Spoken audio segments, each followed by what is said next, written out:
chicken. Ah! Pinap!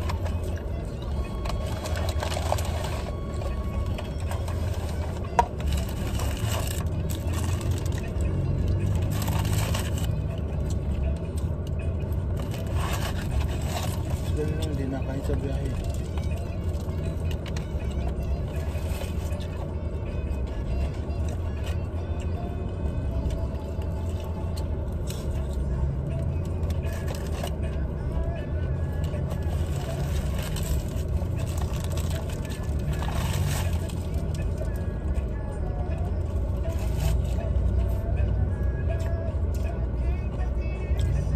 Ano ko ng chicken ngayon ni Macdo? Order pa yung iba kaya ang tagal mo.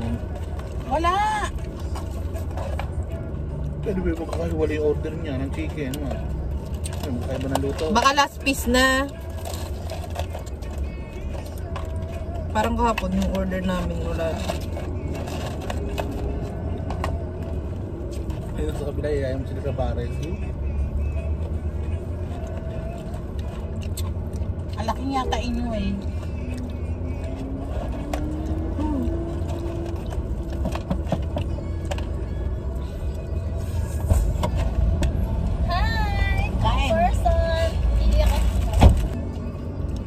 Dami yung salad.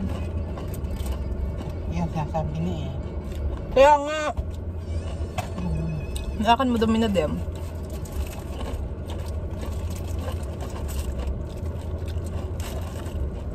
Mayo ko na ng chicken ko.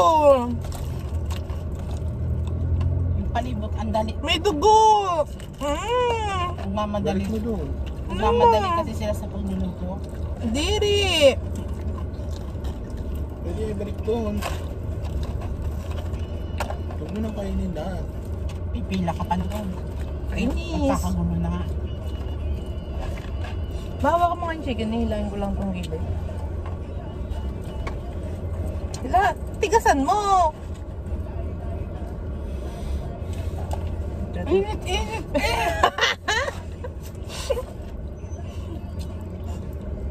Ba't ka mainit sa akin? Hindi.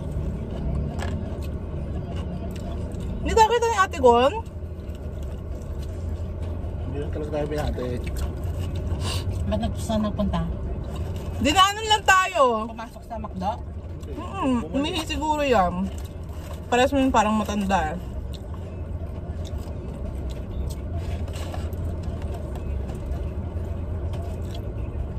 Yan, ganun lang. Bumunanta na unti lang.